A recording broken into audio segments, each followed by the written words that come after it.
What do you think are the barriers to inclusion in the workplace?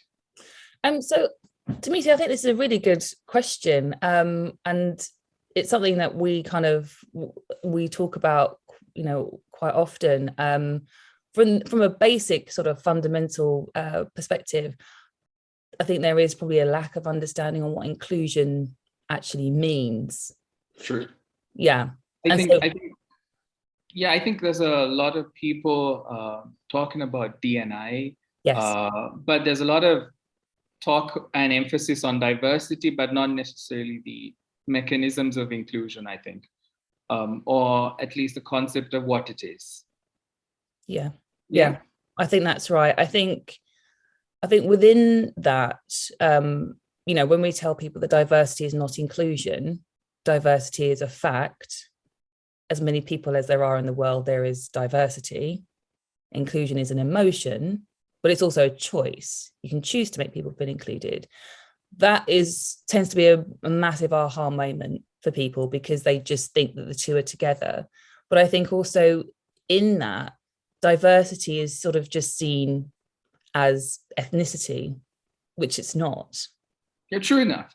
I mean, again, I think a lot of this falls into the understanding of promoting inclusion as just representation of a community or a minority, or as opposed to participation, I think.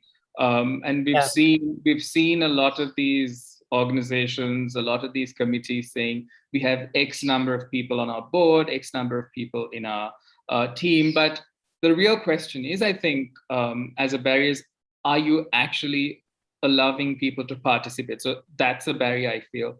I think to lead on from this would be about the biases that we face as well, I think, quite a lot. What do you think?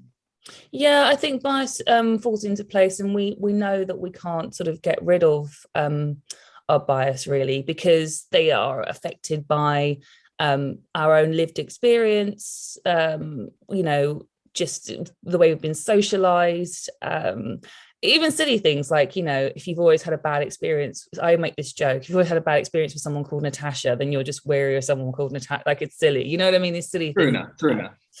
But they do absolutely, I think, fall into place. It's about, we understand that as well, that you can't get rid of unconscious bias because of the amount of information that comes towards us, but it's about sort of how do we interrupt them, how do we have that awareness? And you talk about lens, which is really nice. I think that's one of the things in D&I training that we could add up to in terms of removing barriers, is that we need to have a much more open and wider lens through which we see the world. And our bigger issue, I think, is predominantly a majority, is that everyone thinks diversity is, like I said, is just representation of people.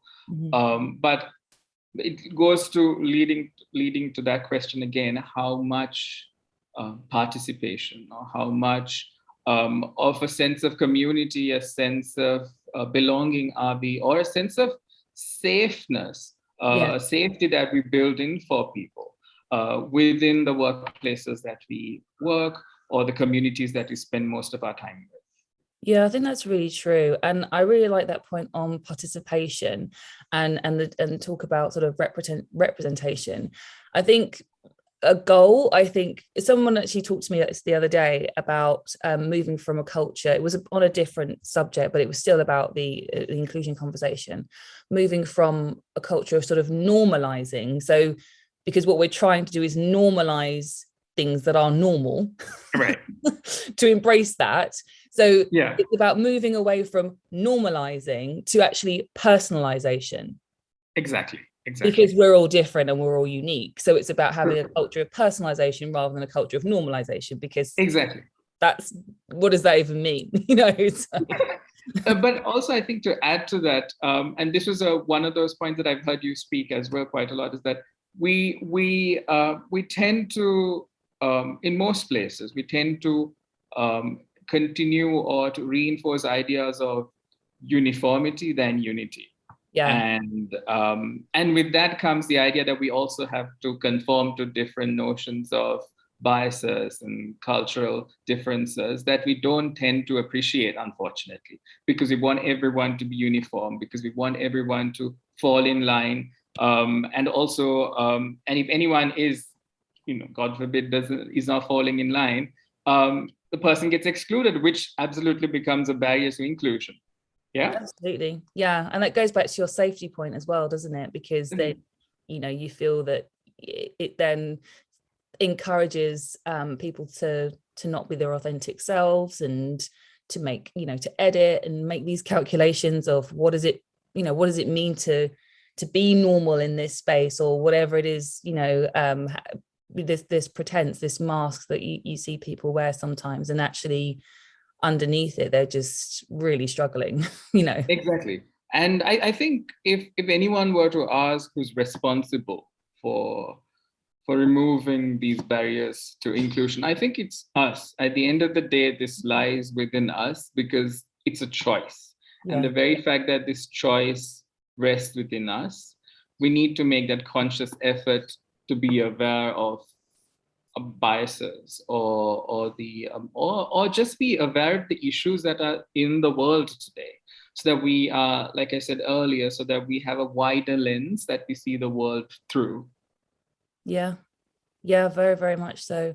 I mean, we talk very much about inclusion being everyone's responsibility. A friend of mine said, we share the road.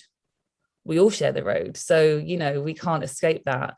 And, inclusion very much is steered from the top, it's fueled from the middle, and it's driven from the grassroots. Definitely.